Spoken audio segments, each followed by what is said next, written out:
Bonsoir tout le monde. Dans cette vidéo, je vais vous présenter la notion de session HTTP. Tout d'abord, je vous rappelle que HTTP est un protocole non connecté, on dit aussi sans état, stateless, parce qu'il ne garde aucune trace concernant un utilisateur qui a envoyé une requête. Donc si un utilisateur envoie une première requête, s'il envoie une deuxième, pour le serveur, il s'agit d'un nouvel utilisateur. Donc les requêtes d'un même utilisateur vont être traitées de façon indépendante les unes des autres. Mais comment alors faire le lien entre plusieurs requêtes envoyées par un même utilisateur? Parmi les solutions, il y a les HTTP sessions. Alors, une session peut être vue comme un ensemble de requêtes envoyées par un utilisateur pendant une durée donnée. Donc, une session permet de garder ou de faire le lien entre ces requêtes-là.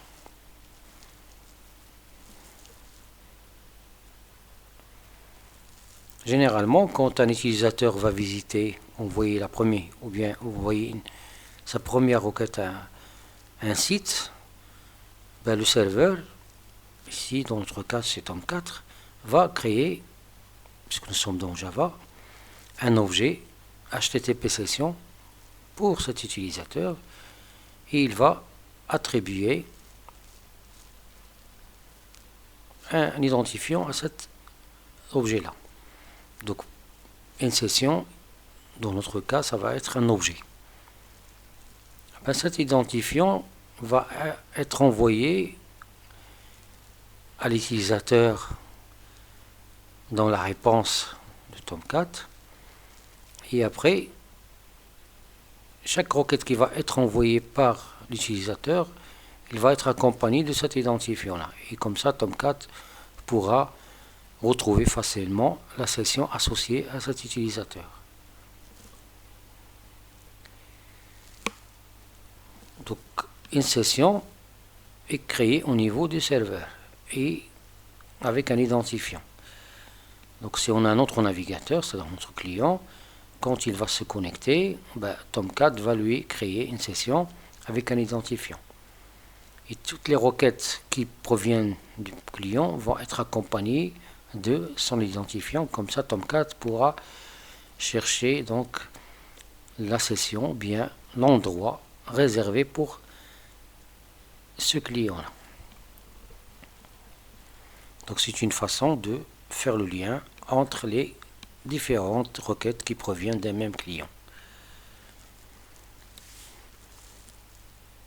Alors comment récupérer cette session créée par Tomcat? Alors généralement, quand l'utilisateur envoie une requête vers une servlet, alors c'est pour soit invoquer la méthode de get, soit de post. Et comme vous savez, ces deux méthodes ont deux arguments. Le premier argument est de type HTTP request et le deuxième de type HTTP response. Alors dans l'interface HTTP session, il y a une méthode getSession qui va être utilisée. On peut utiliser cette méthode-là pour soit récupérer une session s'il est valide, ou bien demander à Tomcat de créer une nouvelle dans le cas contraire.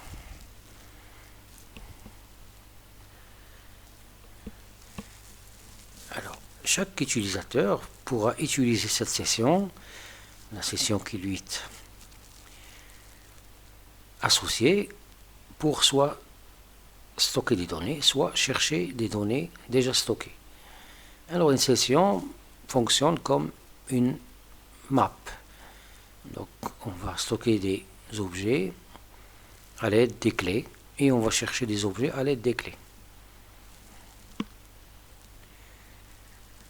Une session n'a pas une durée indéfinie, donc il va expirer au bout d'un certain temps. Et par défaut, dans Tomcat, la durée, ce timeout, ce qu'on appelle le timeout, c'est 30 minutes. Ça veut dire si le client n'a pas envoyé de requête pendant 30 minutes, ben, sa session va être détruite et tout ce qui contient cette session va être également détruit. Ce timeout, il est configurable ou paramétrable. Soit on va modifier le web.xml, le descripteur de déploiement d'une application web. Alors, à l'aide des éléments des balises session config et session timeout, le survey est exprimé en minutes. Soit d'une façon programmatique, donc on va coder ça dans une servlet, on va utiliser méthode setMax inactive intervalle de l'objet session, sauf dans ce cas-là, le temps doit être exprimé en secondes. Alors, pour donner un exemple d'utilisation des objets request et de l'objet session, on va considérer donc un petit site simpliste, donc qui va permettre à un utilisateur de choisir un certain nombre de produits et de les ajouter à son panier. Donc on va supposer que lorsque l'utilisateur va sélectionner des produits et quand il clique sur le bouton ajouter panier, la requête va être envoyée vers une servlet.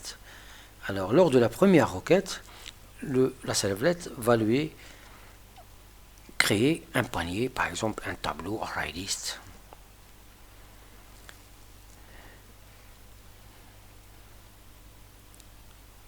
Et après la servlet donc va faire une redirection vers une page GSP pour lui afficher les produits qu'il a sélectionnés avec un lien qui va lui permettre de retourner au magasin pour choisir, sélectionner d'autres produits et les ajouter à son panier. Alors, pour écrire cette application, on va choisir dans un premier temps de stocker le panier dans la requête. Et dans un deuxième temps, on va stocker le panier dans la session. Et on va voir la différence, bien sûr. Alors, dans le premier cas, si on choisit de stocker le panier dans la requête, dans l'objet request, vous savez quand le serveur va envoyer une réponse à l'utilisateur, c'est-à-dire lorsqu'il va lui afficher les produits qu'il a sélectionnés, l'objet request va être détruit par Tomcat, y compris tous les objets qu'il contient. Donc le panier va être détruit. Donc d'une requête à l'autre, l'utilisateur va perdre les produits déjà sélectionnés et on va lui afficher seulement les derniers produits qu'il a sélectionnés. Par contre, si on choisit de stocker le panier dans la session, tous les produits vont être sauvegardés d'une requête à l'autre, au moins pour une durée donnée. Voilà. Je suppose que vous avez maintenant une idée sur les HTTP sessions. Je vous conseille bien sûr d'aller approfondir cette notion-là parce que la notion des sessions est très importante dans le web. D'ici là, je vous souhaite bon courage et à bientôt.